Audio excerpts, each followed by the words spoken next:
안녕하십니까. 한 주간도 주안의 평안한 시간 보내셨습니까?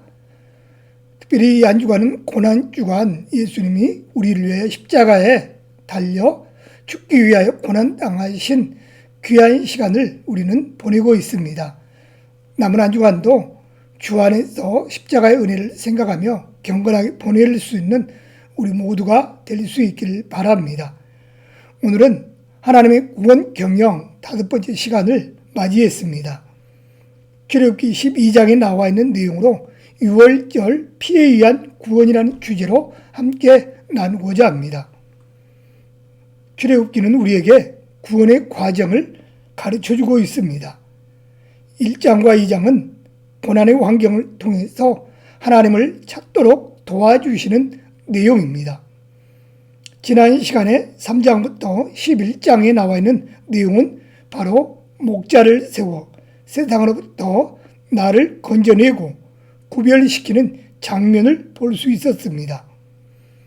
오늘 나오는 12장은 피로써 구원하시는 피의 능력을 이야기해주고 있습니다.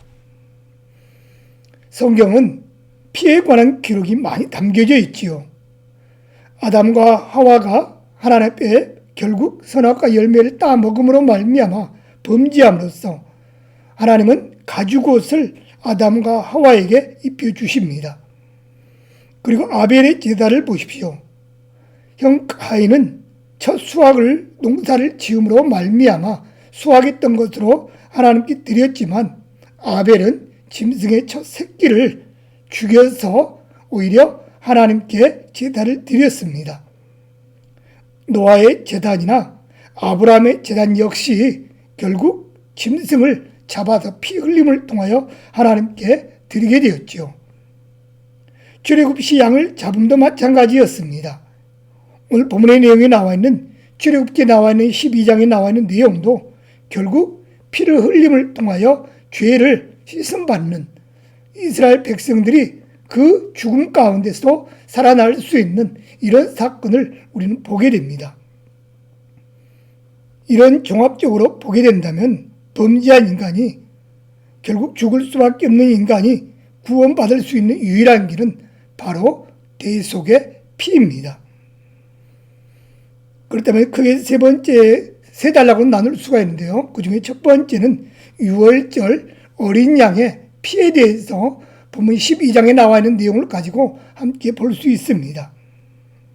첫 번째는 하나님의 사자가 애굽의 바로왕의 장자로부터 짐승의 첫 태생에 이르기까지 모두 죽이게 되잖아요. 이때 이스라엘의 장자와 이스라엘 백성들이 가지고 있었던 짐승의 첫 태생은 살 수 있었습니다. 그렇게 살 수 있었던 이유가 무엇이었죠? 결국 하나님의 말씀대로 흠없고 점없는 일련된 양을 잡아 집의 출입구와 문의 설주와 좌우 임방에 발랐기 때문입니다. 참고로요, 12장 3절을 보면 너희 각자가 어린 양을 잡을지니 라고 말씀합니다.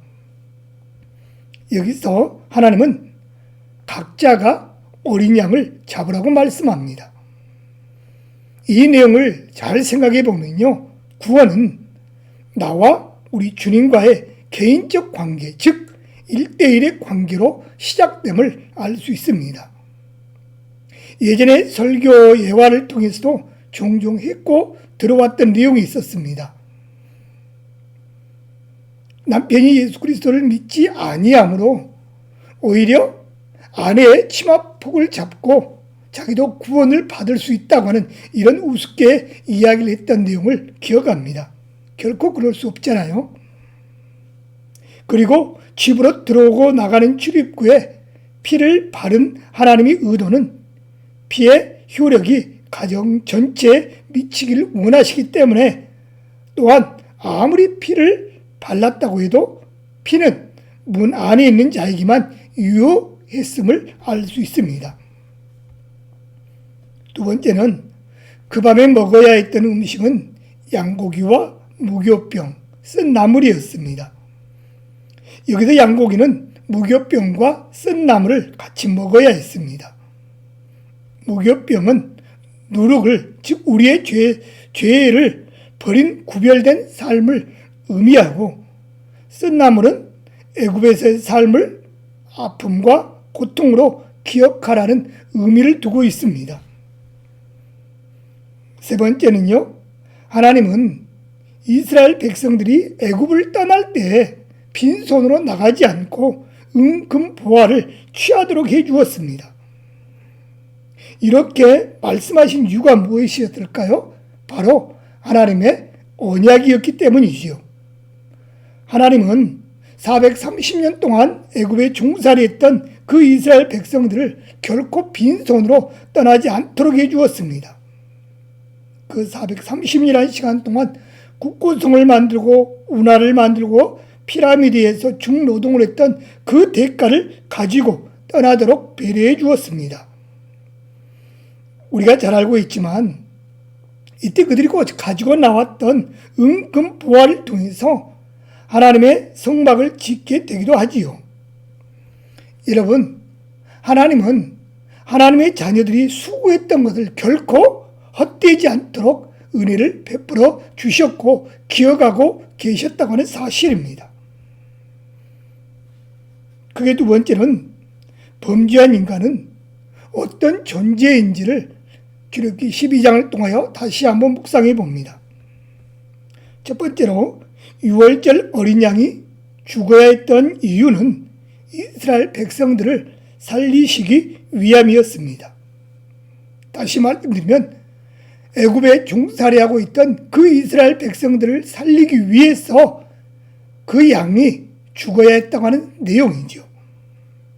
유월절 어린 양, 죽임을 당하신 예수님은 결국 우리가 심판받지 않도록 대속의 제물이 되어 주셨습니다.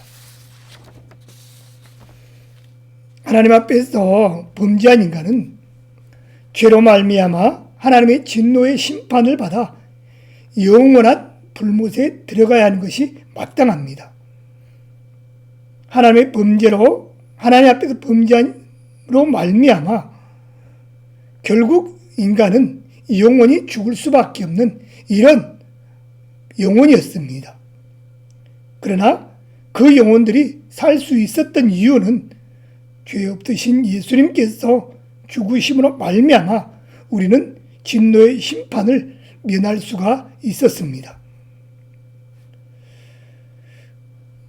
그 밤의 심판을 피할 수 없었던 애굽의 장자들은 모두 대속의 피가 없는 사람들이었습니다. 그러나 피로 보호받은 이스라엘은 이제 심판받지 않을 뿐만 아니라 하나님 앞에서 새로운 존재로 새로워지게 되었습니다. 여러분, 여기서 새로운 존재란 그동안 애굽에서 모든 수고와 땀을 착취당하는 종 노예였습니다. 그러나 피로 구원받은 하나님의 백성들은 더 이상 버림받은 자들이 아닌 하나님의 장자들이었습니다. 여기서 장자들은 세 가지 특권을 가질 수가 있었죠. 왕이요, 제사장이요, 2배의 몫을 받을 수 있었습니다. 세 번째는 구원받은 이후에라도 우리의 장자권을 빼앗아가고 우리의 상속권을 언제든지 잃어버리게 하는 것은 결국 죄라고 하는 사실입니다. 여러분, 죄의 무서운 결과를 아십니까? 죄는 하나님께서 만드신 최초의 사람이라 할지라도 하나님 앞에서 에덴 동산에서 쫓겨나게 하는 무서운 결과를 가지고 오게 됩니다. 시편 기자는 51편 5절을 말합니다. 사람의 내면의 세계는 죄악 중에 출생했으며 라고 말씀합니다. 에레미야 17장 9절에서는 그 마음이 부패해서 세상의 온갖 찌꺼기보다 더 더러우며 라고 말씀하고 있습니다. 로마서 8장 7절에서 8절을 말씀합니다.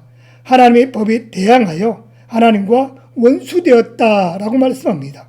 다시 말씀드리면 죄라고 하는 것은 이렇게 무섭습니다. 죄는 결국 세상의 온갖 찌꺼기보다 더 더럽고, 죄는 하나님의 법에 대항하여 하나님과 원수되게 하는 것이 바로 죄입니다. 그러므로 우리는 그 죄 가운데 오늘도 잊지 않도록 우리는 노력하고 수고하고 애써야 한다고 하는 사실입니다. 이 죄 때문에 말미암아 예수 그리스도는 피로 말미암아 우리를 구원의 길로 인도해 주셨습니다. 이 죄 가운데 살고 있는 우리를 위해서 주님의 십자가의 피로 말미암아 우리는 하나님의 상속자가 장자가 될 수 있었습니다.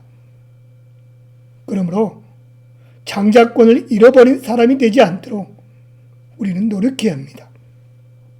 여러분, 구원받은 이후에라도 우리는 죄에 대해 경계를 결코 느슨하게 하면 안 됩니다. 죄는 우리의 장자권, 우리의 기업에 대한 후사권을 언제든지 상실하게 만들어버립니다. 그러므로 우리는 이 죄 가운데 노출되지 않도록, 이 죄의 유혹 속에 넘어지지 않도록 늘 경계하시고 늘 이 죄에서 벗어나는 삶을 살아가려고 수고하고 애쓰는 우리의 삶이 될 수 있기를 바랍니다. 그게 세 번째는 보혈의 능력, 은혜입니다. 영원한 속죄의 능력이 있음을 우리는 믿습니다. 주의 보혈은요, 주님의 십자가의 보혈은요, 영원한 속죄의 능력이 있다고 하는 사실입니다. 주님의 십자가 앞에 우리는 죄를 내려놓기만 하면 영원한 속죄를 우리는 받을 수 있습니다.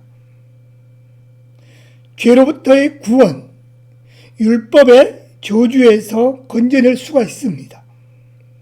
죄로 인한 형벌로부터 우리는 건져주십니다. 무엇이요? 바로 주님의 보혈이요. 보혈이 주님의 모든 죄로부터, 아니 세상에 짓는 모든 죄로부터 우리는 씻음 받을 수 있습니다. 하지만 그 주님의 보혈 외에는 그 어떤 것으로도 우리는 씻음 받을 수 없고 용서받을 수 없고 그 죄에서 자유함을 얻을 수가 없음을 우리는 믿습니다. 두 번째는 죄를 해결할 수 있도록 하나님은 피의 언약을 우리에게 주셨습니다. 피의 언약은 피 흘림을 통해서만 사람은 죄 사함을 받을 수 있습니다. 성경은 말씀합니다. 피 흘림이 없다면 무엇이 없다고요? 죄 사함이 없다고 말씀합니다. 속죄의 피를 통하여 우리의 죄악은 용서받을 수 있습니다. 하나님 앞에 낱낱이 자복하고 회개하면 우리는 용서를 받을 수 있습니다. 구약에서 죄인이 양에게 안수하여 죄를 전가시키는 행위와 같습니다. 사람이 죄를 짓고 있습니다. 그러면 그 죄를 짓는 사람은 흠없는 그 양에게 그 죄를 전가합니다. 죄는 내가 짓지만 그 죄를 담당하고서 그 양이 죽음으로 말미암아 죄 지었던 내 죄가 용서함을 받았습니다. 에베소 5장 2절에 말씀합니다. 우리를 위하여 자신을 버리사 향기로운 제물과 희생 제물로 하나님께 드리셨느니라. 아멘.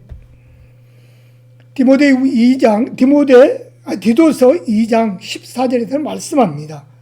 그가 우리를 대신하여 자신을 주심은 모든 불법에서 우리를 속량하시고 우리를 깨끗하게 하사 선한 일을 열심히 하는 자기 백성이 되게 하려 하심이라. 아멘. 주님의 대속적 죽음의 효력은 대단한 결과를 가져옵니다. 하나님과의 관계를 화목하게 하며 이 약한 세대로부터 우리를 건지시며 부유함을 주시고 선한 일을 위해 준비된 새로운 존재로 바뀌게 합니다. 주님의 대속적 죽음으로 말미암아 하나님과의 관계도 회복되고 악한 세대로부터 우리는 건진받게 되고 부유함을 얻게 되고 선한 일을 위해 준비된 우리는 새로운 존재로 바뀌게 된다고 하는 사실입니다.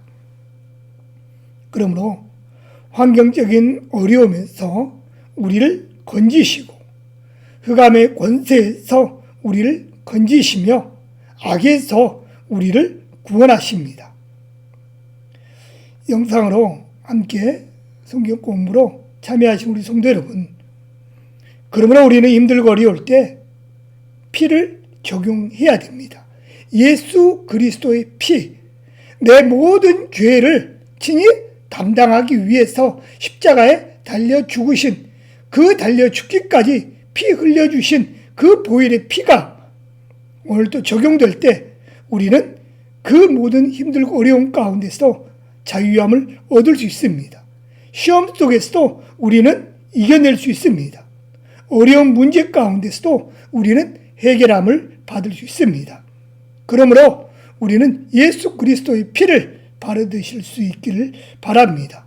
여러분의 연약한 부분에, 여러분의 육신의 영적인 모습 가운데, 아픔 가운데는 그 부분 가운데마다 예수 그리스도의 피가 흘려지고 붙여지고 그 피로 말미암아 우리 찍어질 때 우리는 자유함을 얻을 수 있고 고침받을 수 있고 치료받을 수 있습니다.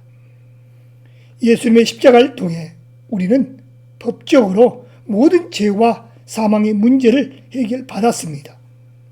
여러분, 아무것도 염려하지 말고 믿음으로 마음껏 선포하십시오. 예수 그리스도의 피로 나는 오늘도 고침받았다고, 예수 그리스도의 피로 말미암아 나는 자유함을 얻었다고 믿음으로 선포할 때 그 선포된 고백대로 여러분의 모든 죄와 억압 속에서 문제 가운데 자유함을 얻고 치료함을 얻을 수 있습니다. 내용을 마치도록 하겠습니다. 정리해 보면요, 출애굽기 12장은 6월절 어린 양의 피로 말미암아 이스라엘 백성들이 장자와 첫 짐승들까지도 생명을 얻을 수가 있었습니다. 다시 살 수가 있었습니다. 마찬가지입니다. 우리는 예수 그리스도의 보혈의 피로 말미암아 우리는 모든 죄와 사망을, 죽음을 다시금 벗어버릴 수가 있습니다. 그러므로 주님의 보혈, 그 보혈의 능력을 의지하며 주님의 보혈이 날마다 내 심장 가운데 흘러 넘칠 수 있는 이런 은혜가 우리 모든 성도들 가운데 임하기를 축복합니다. 보혈의 능력을 의지하여 구원받은 백성으로 한 주간도 담대하게 살아가는 우리 모두가 될 수 있기를 바랍니다. 다음 주간에는 출애굽기 13장에 나와 있는 내용으로 이제 신앙생활의 오리엔테이션이라는 주제로 함께 하나님의 뜻을 함께 생각해보고 발견해보고자 합니다. 한 주간도 주님의 보혈, 특별히 고난주간을 마지막 보내는 이 귀한 시간 경건한 가운데 잘 보내시고 부활주의를 보내시며 다음 주간에 신앙생활의 오리엔테이션으로 함께 만날 수 있는 우리 모두가 될 수 있기를 간절히 바랍니다. 한 주간도 주 안에서 승리하시길 바랍니다. 감사합니다.